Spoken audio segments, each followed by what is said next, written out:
রাজ্যের যে বিভিন্ন বর্তমান রাজনৈতিক ঘটনা প্রবাহ চলছে, বিশেষ করে সন্দেশখালি ঘিরে, তাতে রাজ্যের 70% মানুষই মনে করছেন এই রাজ্যে ইমিডিয়েটলি রাষ্ট্রপতি শাসন 356 জারি করা হোক।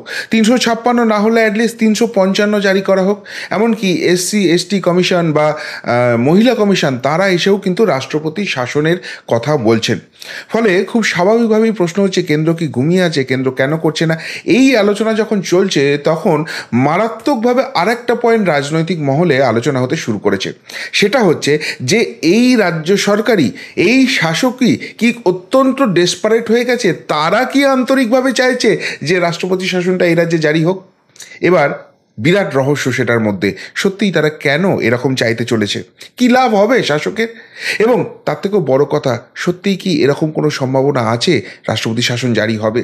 তবে রহস্যটা মেনলি ঘনাচ্ছে যে কেন মনে করা হচ্ছে শাসকই চাইছে এই রাজ্যে রাষ্ট্রপতি শাসন জারি করা হোক, যেটা বিরোধীদের দাবি। পুরোটা ব্যাখ্যা করব, শেষ অবধি শুনুন এই প্রতিবেদন। নমস্কার, প্রিয়বন্ধু মিডিয়ায় আপনাদের স্বাগত এবং আপনারা দেখছেন প্রিয়বন্ধু বাংলা, সত্যের সন্ধানে সর্বদা আমি শুদ্ধশীল। বন্ধুরা, শুনতে কিছুটা অবাক লাগলেও তার মধ্যে নিশ্চিতভাবে রহস্য রয়েছে। কিন্তু এই রাজ্যে যে বিভিন্ন ঘটনা ঘটছে তাতে মনে করা হচ্ছে যে এই রাজ্যের শাসক দল একটা অত্যন্ত ডেসপারেট অ্যাটেম্প নিয়েছে। তারা চাইছে মনে প্রাণে যে করে হোক এখানে রাষ্ট্রপতি শাসনটা জারি করা হোক। তারা ফাঁদ পাচ্ছে এবং সেই ফাঁদে পা দিই কেন্দ্র সরকার এবং এই রাজ্যে যে করে হোক রাষ্ট্রপতি শাসনটা জারি করতে হবে। কেন? আমি বেশ কিছু কারণ বলছি, আপনারা দেখুন তো সহমত হন কিনা। প্রথমেই দেখুন, এই রাজ্যের বিভিন্ন অর্থনৈতিক ইস্যু, সেই অর্থনৈতিক ইস্যুগুলো কিন্তু টাকা নয় ছয়ের ব্যাপার আসছে। 100 দিনের কাজ, আবাস যোজনার টাকা, যেভাবে কেন্দ্রীয় প্রকল্পের টাকা নয় ছয় করা হচ্ছে, যে কোনো একটি সরকারকে উৎখাত করার জন্য যথেষ্ট। এবং যে ফেডারেল স্ট্রাকচারের কথা তৃণমূল নেত্রী বারবার বলেন, সেই ফেডারেল স্ট্রাকচার অনুযায়ী সেটাকে কিন্তু যে কোনো মুহূর্তে ফেলে দেওয়া যায়। আবার অন্যদিকে দেখুন, ডিএ, সাংবিধানিক অধিকার, যেটা নিয়ে কোর্ট বারবার রায় দিচ্ছে যে এটা রাজ্য সরকারের মিটিয়ে দেওয়া উচিত, সেইটাকে নিয়ে আইনি খেলা, কোর্টের রায়কেও কার্যত উল্টে দেওয়ার চেষ্টা করা। এই যে ডেসপারেট অ্যাটেম্প, এখানে তো কোর্টই অর্ডার দিয়ে দিতে পারে যে কোনো মুহূর্তে যখন ডিএ নিয়ে রায় ঘোষণা হবে। এবং যে কথাগুলো নেত্রী বাইরে বলে বেড়ান যে এটা দিলে অন্য ফান্ড বন্ধ হয়ে যাবে, যদি কেন্দ্রেও চাকরি করতে, কেন্দ্রের মতো ডিএ পেতে হয় কেন্দ্রে চলে যান, এইগুলো পরিষ্কার আদালত অবমাননা। এবং যদি এই আদালতের রায় না মানে এই সরকারটাকে দেউলিয়া ঘোষণা করে এখানে রাষ্ট্রপতি শাসন জারি হয়ে যেতে পারে। কিন্তু তারপরেও দেখা যাচ্ছে খেলা মেলা মৎসব কোনো কিছু বন্ধ হচ্ছে না এবং শুধুমাত্র এই অর্থনৈতিক ইস্যুটাকে আরও যেন দগদগে করে দেওয়ার চেষ্টা করা হচ্ছে। সেই জায়গা থেকেই প্রাথমিকভাবে মনে করা হচ্ছে যে শাসক বোধহয় ফাঁদটা পাচ্ছে এখানে রাষ্ট্রপতি শাসন জারি হোক। শুধুমাত্র অর্থনৈতিক ইস্যুই নয়, এর পাশাপাশি দেখুন সংঘকে হঠাৎ করে টার্গেট করে দেওয়া। যদিও সংঘকে টার্গেট করার সঙ্গে রাষ্ট্রপতি শাসনের সরাসরি কোনো সম্পর্ক নেই, কিন্তু এতদিন দেখুন তার যা আক্রমণের মূল বিন্দু ছিল সেটা ছিল বিজেপির দিকে। এবং কোথাও গিয়ে তিনি বার্তা দিচ্ছিলেন সংঘ খুব ভালো, সঙ্গে সঙ্গে তার কোনো সম্পর্ক নেই, বরং সংঘ এখানে যদি প্রচার এবং প্রসার করে তিনি খুশিই হবেন। কিন্তু বিজেপিকে একটু হাত পাটা বেঁধে রাখুন। সেই সংঘকে হঠাৎই তেড়ে ফুঁড়ে এমন একটা অ্যাটাক করা হলো, যেভাবে মেলাইন করার চেষ্টা করা হলো, যে কোনো সুস্থ মস্তিষ্কের মানুষকে সেটা খেপিয়ে তোলার পক্ষে যথেষ্ট। কোথাও গিয়ে একটা ইঙ্গিত দেওয়ার চেষ্টা, দেখো সংঘকেও এবার আমি রেয়াত করব না, সংঘর মতো জায়গাকে আমি আঘাত এনে দিচ্ছি, এবার তো রাষ্ট্রপতি শাসনটা করো। ইঙ্গিতটা কিন্তু ক্রমশ স্পষ্ট হচ্ছে, কোথাও গিয়ে যেন ইচ্ছা করে খোঁচানোর একটা চেষ্টা চলছে। এর পাশাপাশি আর একটা পয়েন্ট দেখুন, এজেন্সিকে টার্গেট করে নেওয়া। এজেন্সি কোর্ট মনিটর তদন্ত করছে এবং সেখানে এজেন্সিকে এই ধরনের মারা, তার সঙ্গে যে জওয়ানরা রয়েছে তাদেরকে এইভাবে মারা এবং সেইখানে যে ধরনের প্রতিক্রিয়া দেওয়া, অন্য জায়গাতেও একই ধরনের ঘটনা ঘটবে, সরকারি কাজে বাধা দেওয়া, আদালতের কাছে বাধা দেওয়া, সরকারি সম্পত্তি চুরি করার চেষ্টা এবং সেখানে খুনের মতো বড় ঘটনা ঘটছে, এটা তো পরিষ্কার আদালত অবমাননার জায়গা। এবং তারপরও সেটাকে কোনো রকম মেজারিং স্টেপ না নিয়ে বরং সেটাকে আরও উস্কে দেওয়ার চেষ্টা, কোথাও গিয়ে আদালতকেও ইঙ্গিত দেওয়া, তোমাদেরকেও আমি মানি না। এই ডেসপারেট অ্যাটেম্পটা কেন? আদালত তো এইটার জন্য মুখ্যমন্ত্রীকে ডেকে পাঠাতে পারেন, মুখ্য সচিবকে ডেকে পাঠাতে পারেন এবং এর এগেনস্টে কিন্তু বড় স্টেপ হয়ে যেতে পারে। কিন্তু তারপরেও সেই ডেসপারেট অ্যাটেম্পটা রয়েছে। এরপর বলবো যেটা পুলিশের অপব্যবহার। যেটা একদম সাংবিধানিক স্ট্রাকচারটাকে ভেঙে চুরে একাকার করে দিচ্ছে। পুলিশের এখানে দলদাসের মতো যে ভূমিকা পালন করা সেটা একদম স্পষ্ট হয়ে যাচ্ছে, কিন্তু তারপরও সেটাকে রেস্ট্রিক্ট করার কোনো রকম কোনো ইচ্ছা নেই। বারবার ইঙ্গিতটা উঠে আসছে এটা করলে কিন্তু রাষ্ট্রপতি শাসন জারি হয়ে যেতে পারে। যেভাবে সন্দেশখালিতে যারা নিগৃহীতা তাদেরকে দমন পীড়ন করা হচ্ছে, তাদের তাদের কেসগুলোকে রেজিস্টার না করে সেটাকে ধামাচাপা দেওয়ার চেষ্টা করা হচ্ছে, সেটা তো পুরোপুরি এক্সপোজ হয়ে যাচ্ছে। এখন এই এক্সপোজ করানোটার পিছনে কারণটা কি রয়েছে? কোথাও গিয়ে সেই ইনভাইটটা করা যে দেখো আমি তো সমস্ত স্ট্রাকচার ভেঙে চুরে ছত্রখান করে দিচ্ছি, একদম রাষ্ট্রপতি শাসন জারি হওয়ার মতো আদর্শ পরিস্থিতি করে দেখো রাষ্ট্রপতি শাসন এখানে। শুধুমাত্র তাই নয়, এর পাশাপাশি দেখুন শুভেন্দু সুকান্তকে করা ট্যাকেল। সন্দেশখালী ইস্যুতে শুভেন্দু অধিকারী এবং সুকান্ত মজুমদারকে যেভাবে যেভাবে কাজটা করা হলো, সুকান্ত মজুমদারের জন্য প্রিভিলেজ কমিটিতে ডাক পড়লো, সেটা আদালতে গিয়ে আটকানোর চেষ্টা হচ্ছে, সব কিছু ঠিক আছে, কিন্তু মূল বিষয়টা হচ্ছে যে এদেরকে সরাসরি ধাক্কা দেওয়া মানে বঙ্গ বিজেপিকে ধাক্কা দেওয়া, সেন্ট্রাল বিজেপিকে চ্যালেঞ্জ ছুড়ে দেওয়া, দেখো তোমাদের সেরা নেতাদের আমি এখানে এইভাবে করছি, হেনস্থা করছি। এবং সুকান্ত মজুমদারের সঙ্গে যেটা হয়েছে, তাকে টেনে ফেলে দেওয়া, ছিঁচড়ে দেওয়া, পুলিশ দিয়ে যেভাবে আটকানোর চেষ্টা করা হচ্ছে, এটা তো একদম ইগোতে হাট করিয়ে দেওয়া। পারলে করে দেখাও। এবার পারার ক্ষমতা নেই এমন তা তো না, কিন্তু তারপরও এই অ্যাটেম্পটা কেন হচ্ছে?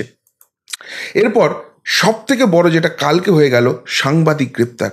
এই একজন সাংবাদিককে গ্রেপ্তার করা এবং সেখানে কোনো নিয়ম কানুনের কোনো নিয়ম নীতির ধার না ধারা, 41C এর যে নোটিশ সেটাকে শার্প করা হলো না।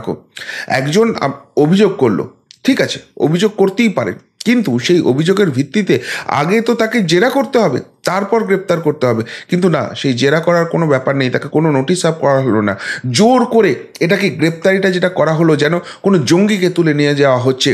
এই যে জায়গাটা, এটার যে পশ্চিমবঙ্গের আইন শৃঙ্খলা পরিস্থিতি ভেঙে পড়েছে, যে কোনো আদালত যেটা কলকাতা হাইকোর্ট হোক, সেটা সুপ্রিম কোর্ট হোক, প্রত্যেকে কিন্তু বলবে যে পুলিশের এই ভূমিকা, পুলিশ মন্ত্রীর এই ভূমিকা ডাকো, ভৎসনা করো। এই যে জায়গাটা তৈরি করে দেওয়া হচ্ছে কেন? এবং আরেকটা জায়গা সেটা হচ্ছে যে কোর্টের রায় নিয়ে ছেলে খেলা করা। বিভিন্ন সময় কোর্ট যে রায়গুলো দিচ্ছে সেটাকে ভেঙে চুরে একাকার করে দেওয়া। যেমন ধরুন সন্দেশখালিতে জোর করে 144 ধারা চাপিয়ে দেওয়া হলো। 144 ধারা চাপিয়ে দেওয়ার পর সেখানে কোর্ট যখন বলল যে না, এইভাবে তোমরা সামগ্রিকভাবে 144 ধারা জারি করতে না পারো, ঘুর পথে কোর্ট কি একটা বুড়ো আঙুল দেখানোর চেষ্টা, এবং সেখানে কোর্টের বিচারপতিদের নামে বারবার মানহানিকর বক্তব্য রাখা, সেখানে গিয়ে সিআইডি দিয়ে তাদেরকে হেনস্থা করানোর চেষ্টা, তাদের বিরুদ্ধে মামলা করা, মামলা কেড়ে নেওয়ার চেষ্টা, আমার মামলা কে শুনবে, আমি ঠিক করব। সেই বিচারপতি কৌশিক চন্দ্র থেকে শুরু হয়েছিল জাস্টিস গঙ্গোপাধ্যায়, জাস্টিস অমৃতা সিনহা, প্রত্যেকের ক্ষেত্রে এমনভাবে কোর্টকে আষ্টে পৃষ্ঠে অপমান করা হচ্ছে যাতে কোর্ট বাধ্য হয় রুল জারি করতে, কোর্ট বাধ্য হয় এখানে মেগা স্টেপ নিতে। কেন এই জায়গাটা হচ্ছে? তাহলে এই এতগুলো ইস্যু, মানে বিরোধীরা যেখানে ইস্যুকে কাজে লাগাতে পারছে না, সেখানে একটার পর একটা নতুন ইস্যু যেন শাসক দল ইচ্ছা করে হাতে তুলে দিচ্ছে, ললিপপ হাতে তুলে দিচ্ছে, কোর্টকে তুলে দিচ্ছে। বিরোধীদের দ্বারা হচ্ছে না, চলো কোর্টকে তুলে দিচ্ছি, কোর্টের দ্বারা হচ্ছে না, চলো আমি এমন একটা জায়গায় ধাক্কা মারছি যেখানে সেন্ট্রাল এখানে কিছু করতে বাধ্য হয়। এই ডেসপারেট অ্যাটেম্পটা কেন? এবার প্রশ্নটা হচ্ছে যে এইসব করা হচ্ছে কিসের জন্য? কেন শাসক চাইছে যেখানে রাষ্ট্রপতি শাসনটা জারি করে দেওয়া হোক? এই পয়েন্টগুলো থেকে তো ক্লিয়ার যে কোথাও গিয়ে শাসকের মধ্যে একটা ডেসপারেট অ্যাটেম্প রয়েছে।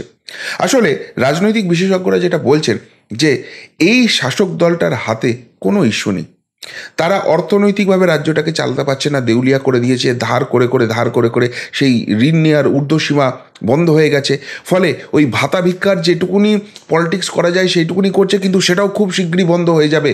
ফলে এদেরকে ছুঁড়ে ফেলা শুধুমাত্র মানুষের পক্ষে সময়ের অপেক্ষা। রাজ্যের আইন শৃঙ্খলা পরিস্থিতি এমন জায়গায় নিয়ে চলে গেছে, মানুষ বীতশ্রদ্ধ, এদেরকে হারিয়ে দেবে বলে একদম আছে, এরা থাকলে জঙ্গল রাজ ছাড়া কিছু পাবো না। তার থেকেও বড় কথা, রাজ্যের শিল্প ব্যবস্থার কোনো ভবিষ্যৎ নেই, রাজ্যের চাকরি নেই, চাকরিগুলো চুরি হয়ে গেছে।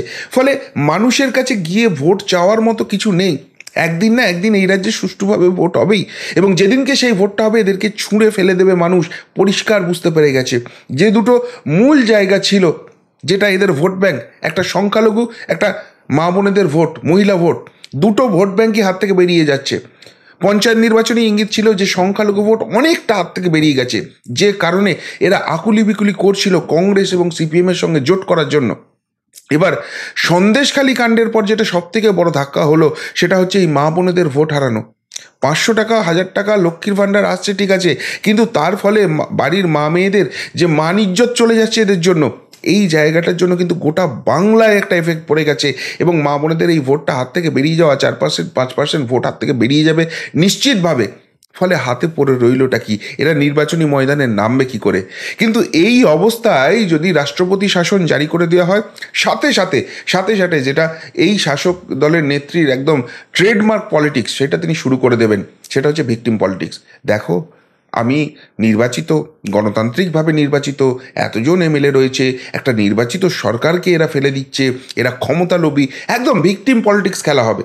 এবং তার থেকেও বড় কথা, যেটা অত্যন্ত ইম্পর্টেন্ট, এই রাজ্যের যে সমস্যাগুলো আছে, যখনই রাষ্ট্রপতি শাসন জারি হয়ে যাবে তখন সেইটা এরাই পাল্টা পলিটিক্স করে বলবে এ তো কেন্দ্র করছে না।